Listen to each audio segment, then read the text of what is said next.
Vous êtes-vous déjà demandé comment une star hollywoodienne pouvait être fauchée et que même la célèbre Carrie Bradshaw pouvait elle-même ressentir ce syndrome? Aujourd'hui, on va découvrir une facette de Sarah Jessica Parker, que je vais parfois appeler SJP pour que ce soit un peu plus pratique. Tout ce que vous pouvez voir dans Sex and the City, les fêtes, les vêtements, l'alcool. Et si je vous disais que l'actrice a surmonté une difficulté, celle de la difficulté financière.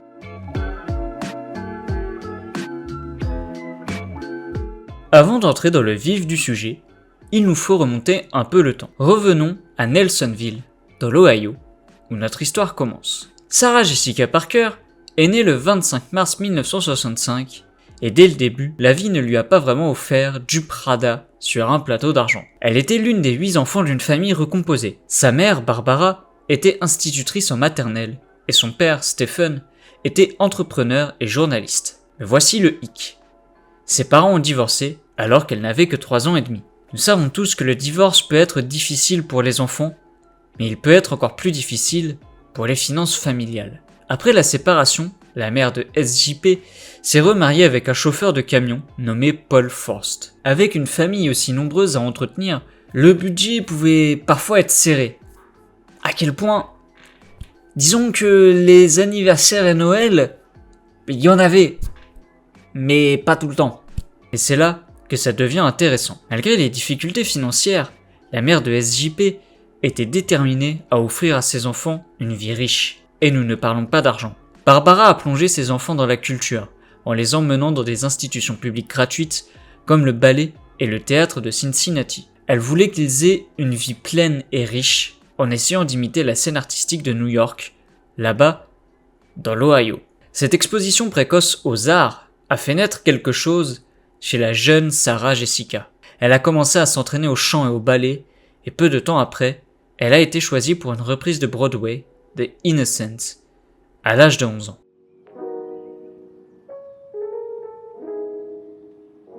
Nous savons tous que réussir signifie souvent prendre de gros risques, et c'est exactement ce que la famille Parker a fait. Ils ont fait leurs valises et ont déménagé sur la côte Est, d'abord à Dobbs Ferry, dans l'état de New York, puis dans la nouvelle communauté de Roosevelt Island, juste entre Manhattan et le Queens. Pourquoi ce déménagement? Disons que la famille de SJP voulait être plus proche de New York pour une formation spécialisée.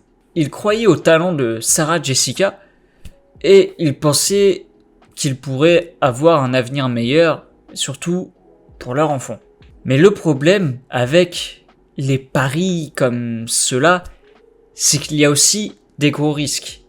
Est-ce que vous imaginez déménager avec une famille aussi nombreuse et avec peu d'argent dans l'une des villes les plus chères du monde? C'est pas vraiment ce qui est conseillé pour avoir une stabilité financière. Est-ce que ça vaut le coup de s'endetter pour poursuivre un rêve?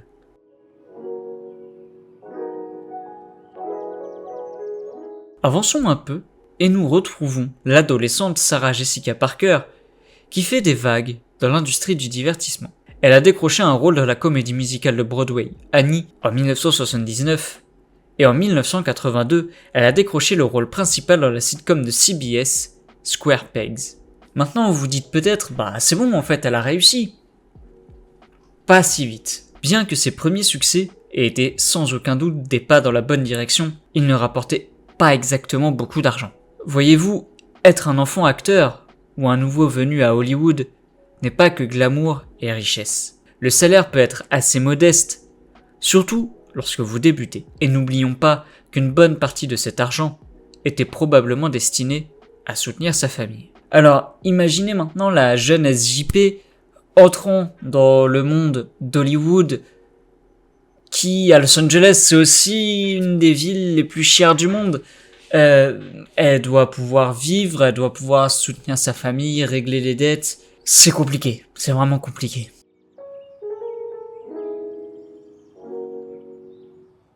Maintenant, on va arriver dans la partie qui vous intéresse, la partie où tout le monde a découvert Sarah Jessica Parker. C'est en 1998 qu'elle décroche un rôle dans la série Sex and the City. C'était le grand moment.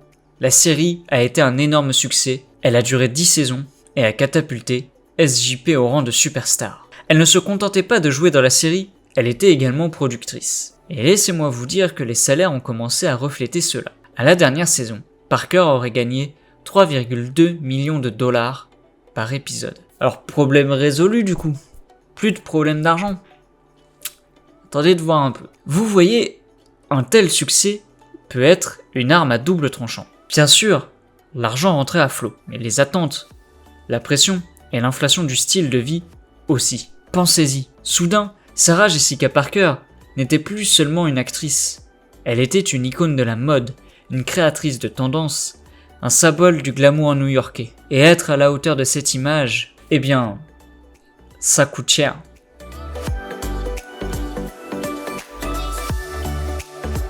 Maintenant, parlons de ce que nous aimons appeler le piège des dépenses des célébrités. Quand vous êtes une grande star, surtout une star connue pour la mode et le luxe comme SJP, il y a beaucoup de pression pour faire bonne figure. Des vêtements de créateurs, c'est vrai. Des appartements de luxe, c'est vrai. Des fêtes et des événements somptueux, c'est vrai.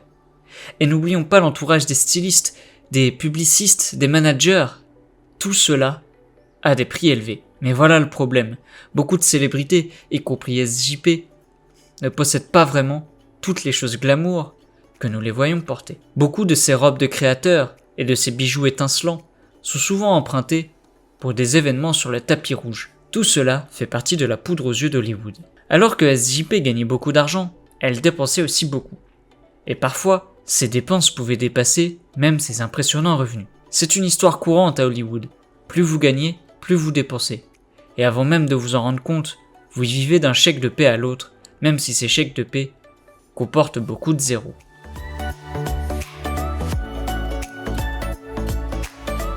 Nous ne disons pas que SJP était noyé dans les dettes comme certaines célébrités dont nous avons entendu parler. Mais vivre avec le stress financier, c'est quelque chose qu'elle a ouvertement évoqué. Dans des interviews, Parker a parlé de l'anxiété de vivre d'un chèque de paie à l'autre, même au plus fort de sa célébrité dans Sex and the City. Elle a mentionné qu'elle s'inquiétait de ne pas pouvoir payer son loyer et qu'elle avait l'impression d'être toujours sur le point de tout voir s'effondrer. Cela peut nous sembler fou pour nous les gens ordinaires. Ce que je veux dire, quelqu'un qui vit avec des millions, comment on peut avoir un stress financier?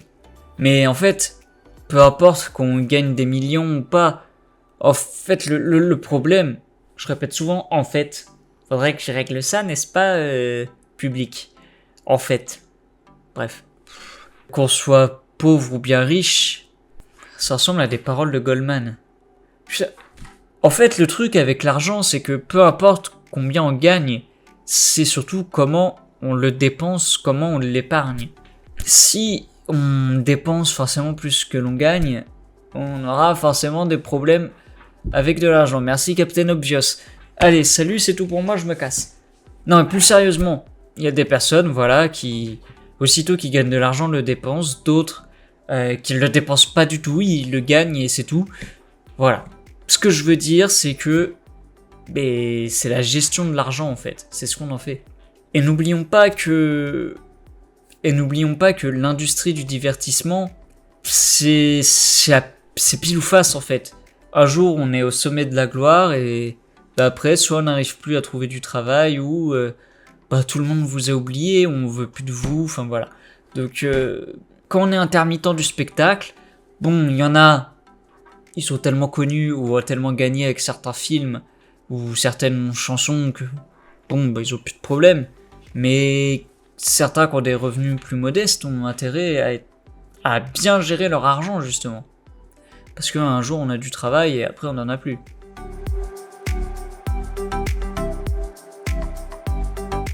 Alors du coup, comment Sarah Jessica Parker a un peu géré tout ça? À mon avis, elle a tiré des leçons de son passé, de son enfance. Vous vous souvenez de ce que nous avons dit de sa mère qui l'exposait à la culture, même lorsque l'argent était serré. SJP semble avoir intériorisé cette approche. Elle a déclaré « Je ne changerai rien à tout cela pour rien au monde. La plupart du temps, nous avions tout ce dont nous avions besoin. Pas toujours, mais la plupart du temps. » Cette attitude, valoriser les expériences par rapport aux choses, trouver la richesse dans la vie, même lorsque l'argent est rare, semble lui être restée. Dans des interviews, elle a parlé d'être frugale, d'économiser de l'argent, au cas où, et d'enseigner à ses enfants la valeur du travail acharné et de la responsabilité financière.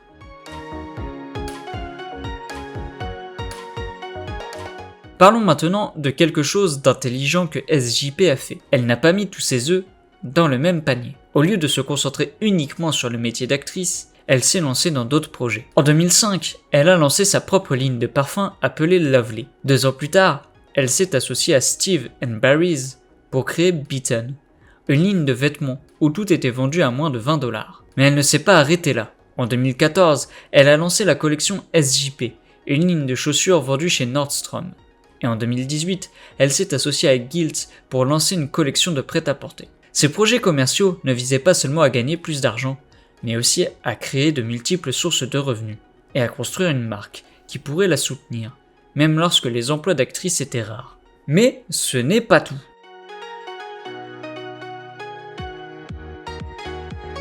En 2005, SJP a fait un autre grand pas vers la stabilité financière. Elle a fondé sa propre société de production, Pretty Matches.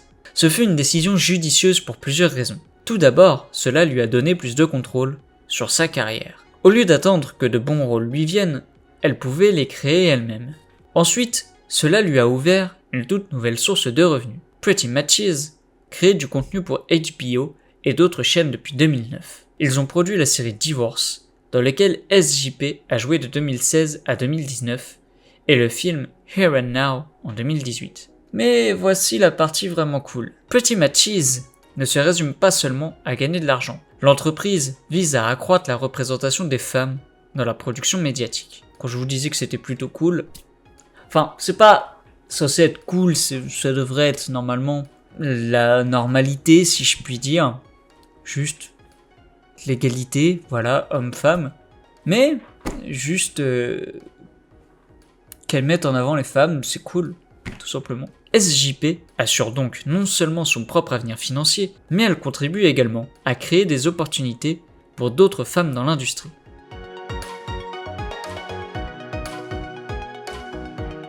Maintenant, parlons de la dernière aventure de SJP, le renouveau de Sex and the City and Just Like That. Diffusée en décembre 2021, cette série a ramené Carrie Bradshaw dans nos vies et a probablement rapporté un joli chèque sur le compte bancaire de SJP. Mais voici le problème. Il ne s'agit pas seulement de gagner plus d'argent, il s'agit de tirer parti de son rôle le plus emblématique, de rappeler au monde pourquoi ils sont tombés amoureux de Sarah Jessica Parker en premier lieu. Et soyons réalistes, à Hollywood, la pertinence est une monnaie d'échange. En ramenant Carrie Bradshaw, SJP ne gagne pas seulement un chèque de paix pour cette série, elle se maintient sous les projecteurs, ce qui peut conduire à plus d'opportunités, à plus de contrats de marque, à plus de tout.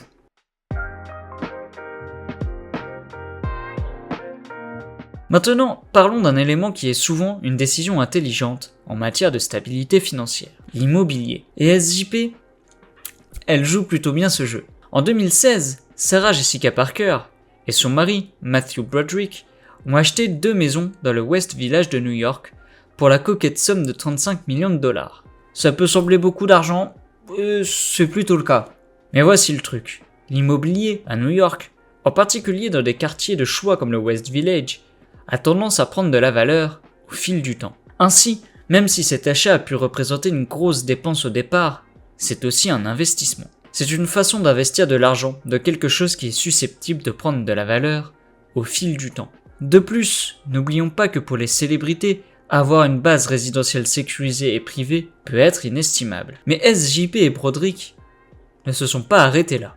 Ils ont également une résidence secondaire près de Kilcar, un village du comté de Donegal, en Irlande. Ce n'est pas seulement un lieu de vacances, c'est un lien avec les racines de Broderick et potentiellement un autre investissement intelligent. De plus, Broderick passait ses étés lorsqu'il était enfant.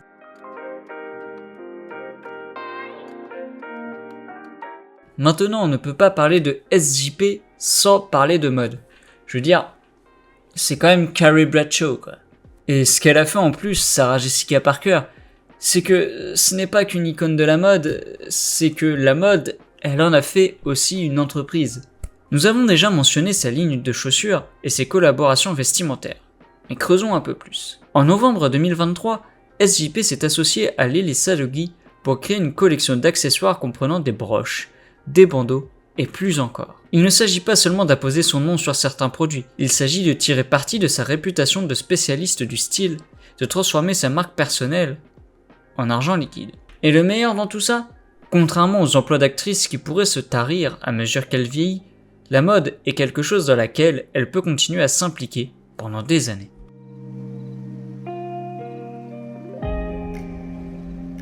Mais il y a plus.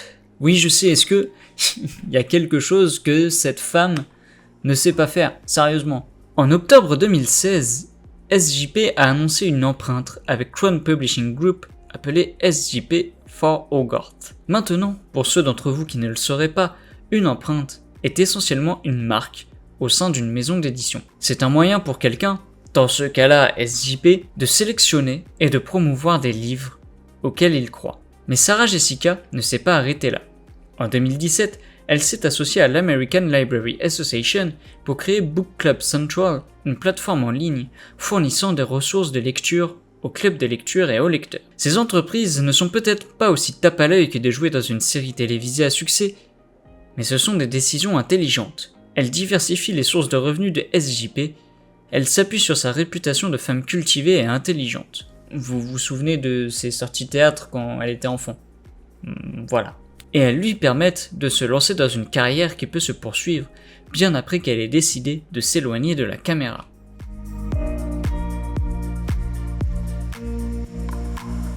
Et juste au moment où vous pensez que SJP ne peut plus rien sortir de sa manche, eh bien elle sort une bouteille de vin. En 2019, Parker a conclu un partenariat de collaboration avec le vignoble néo-zélandais InVivo & Co pour produire une gamme de vins. Il ne s'agit pas seulement d'une célébrité qui appose son nom sur une bouteille de vin, SJP est impliqué dans le processus, produisant un millésime chaque année. Il y a l'InVivo X, Sarah Jessica Parker Sauvignon Blanc de Marlborough en Nouvelle-Zélande. D'autre part, il y a le Sarah Jessica Parker Rosé de Provence. Et ce n'est pas que de la piquette, ces vins sont primés. Vraiment. C'est un autre exemple de la façon dont SJP tire parti de sa marque et de son goût pour créer de nouvelles sources de revenus. De plus, soyons honnêtes, si quelqu'un sait comment apprécier un bon verre de vin, c'est bien Carrie Bradshaw. On a fait un petit tour dans la vie de Sarah Jessica Parker. Et nous, les gens ordinaires, qu'est-ce qu'on peut apprendre de ça ? Eh ben, beaucoup de choses. L'histoire de SJP est comme une leçon magistrate sur les décisions financières intelligentes. Pensez-y, elle ne s'est pas contentée de jouer la comédie. Elle a déployé ses ailes et s'est lancée dans toutes sortes d'entreprises. Nous parlons de production, de mode, de livres et même de vin. C'est comme si elle avait pris le vieil adage « Ne mettez pas tous vos œufs dans le même panier » et s'était lancée avec. Et voici le truc intelligent. Elle ne s'est pas lancée dans des entreprises au hasard. Elle s'est appuyée sur ce pourquoi elle était déjà connue. Je le répète, mais qui mieux que Carrie Bradshaw pour lancer une ligne de chaussures ? C'est comme si elle avait regardé sa réputation et elle avait fait qu'est-ce que je peux faire avec ça ? En quoi je peux transformer ma réputation en quelque chose d'utile ?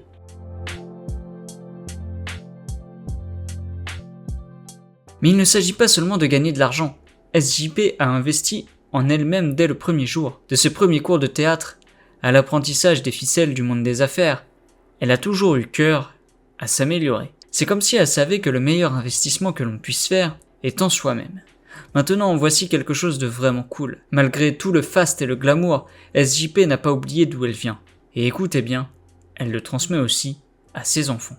Mais ne pensez pas une seconde que SJP vit dans le passé, pas du tout. Cette dame, cette femme, a toujours eu un œil sur l'avenir. Qu'il s'agisse d'acheter une propriété ou de créer des entreprises qui continueront à rapporter de l'argent bien après qu'elle ait arrêté de jouer, elle planifie toujours tout à l'avance. Et c'est peut-être la plus grande leçon que nous pouvons apprendre de Sarah Jessica Parker. N'ayez pas peur de ne pas faire qu'une seule chose dans votre vie. Faites plein de trucs. Franchement, si on a... Alors, la vie est longue, la vie est courte, ça c'est subjectif, c'est chacun son avis, mais ce que je veux dire, bah... Prenez du plaisir. Si un jour vous en avez marre d'un truc, faites autre chose. Bon, je sais, c'est plus facile à dire qu'à faire. Si vous avez fait beaucoup d'études pour un seul domaine, bon, changer, c'est vrai que c'est un peu con, mais bon, après, je le dis dans d'autres vidéos, le principal c'est d'être heureux. Ou même si on n'a pas fait de longues études, si la vie est assez compliquée, c'est vrai que bah, changer, ça peut être dur. Mais après, je le dis et je le répète, le principal c'est d'être heureux. Si vous êtes heureux dans votre vie actuelle, tant mieux. Si vous voulez changer pour être heureux, tant mieux. Et puis, si vous êtes déjà heureux mais vous avez envie de changer, oh tant mieux aussi. Voilà.